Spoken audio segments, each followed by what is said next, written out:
ඉතින් අපි තව මිස් කෙනෙක්ගෙන් අහලා බලමු අදහස් මොනවද කියලා. මිස් ඔය නම මොකද්ද? ඉරෝෂා ප්‍රියදර්ශන. ඉතින් පළවෙනි පාතරට යන්නේ. නෑ මම මේ ජනකාන්තකෙන් නම් යන්නේ මේ පළවෙනි පාර. ඔය ඉස්සෙල්ලා මම ඩුබායි ගිහිල්ලා තියෙනවා. ඩුබායි අවුරුදු කීයක් හිටියද? මම 9ක් හිටියා. අවුරුදු 9ක්. එකම ගෙදර 9ක්.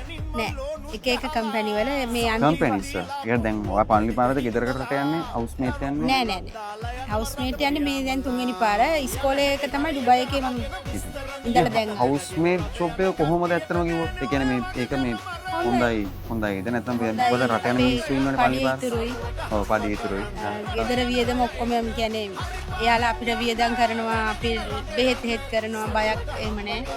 අර ඉතින් මේ අපි හොඳට වැඩ කරගෙන හිටියොත් එයාලා අපිට ආදරේ. කුවේට් යන්නේ පළවෙනි පාර. කුවේට් ඩුබායි වලට වඩා පඩි වැඩි නේ. ඔව්. ඒකට කුවේට් තෝරගත්තා. ඔව්. අරක ඩිනාම් එක අඩුයිනේ. දිගාම එක අඩුයි නේ. හරිනම් හොඳයි. ජනකාන්තයෙන් පළවෙනි පාරට යනවා වගේ තමයි. ඔයාලට ආයි පාර රට නිකන් හරි හිතුනොත් ජනකාන්තකෙම යනවා. ජනකාන්තේ අනිවාර්යයෙන්ම තෝරගන්නවා. හරි එහෙනම් ජය වේවා. හරි. thank you miss. රටේමය රට යන තැන ජනකාන්ත ට්‍රැවල්ස්